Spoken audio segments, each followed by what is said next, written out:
तर आज आपण आलोय शेतामध्ये घुमणे केले.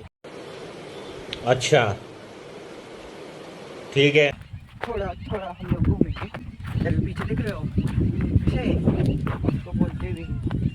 और ये होता है पुराने वगैरे आवाज देते. तर मित्रांनो याचा एक चॅलेंज घेणार आहे. असेच गावाकडचे छोटे छोटे ब्लॉग टाकून आपले सबस्क्रायबर वाढवायचे आपल्याला. कारण आपण खूप दिवस झाला आहे की आपले फोकस केले आणि आपण यूट्यूबला जास्त ब्लॉगच टाकतो. त्यामुळे आपले काही फॉलोअर्सच वाढत नाही. आता असे थोडे थोडे नॉर्मल एडिट करून टाकणार ब्लॉग. मी डेली ब्लॉग टाकणार आता यूट्यूबला. तोपर्यंत आता तुम्हाला पण डेली ब्लॉग बघायचे असतील तर तुम्ही आपल्या यूट्यूबला सबस्क्राईब करा आणि आपला व्हिडिओ डेली बघत राहा. ओके, तर तुम्हाला फुल सपोर्ट करा. ओके, आणि आता मी तुम्हाला दाखवणार आहे आमच्या गावामधील एक छोटंसं म्हणजे आमच्या शेतामध्ये एक म्हसोबाचं मंदिर आहे. म्हसोबाचं मंदिर तुम्हाला दाखवतो. आणि ते मंदिर आहे एक छोटंसं आहे पण मस्त आहे. ओके, तो काहीच अब हम लोग आ गए मंदिर में.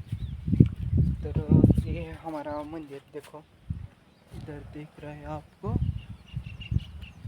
और इधर में ये हमारा ही मंदिर है, हमारे खेत में इसलिए.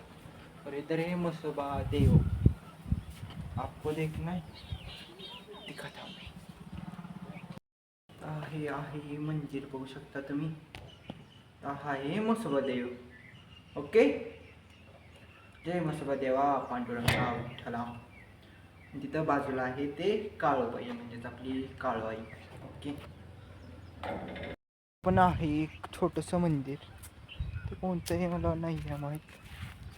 आणि इकडं पण आहे छोटासा देव. हे पण मला नाही आहे माहीत कोणतं आहे. हे मंदिर बाहेरून बघा असं दिसतं.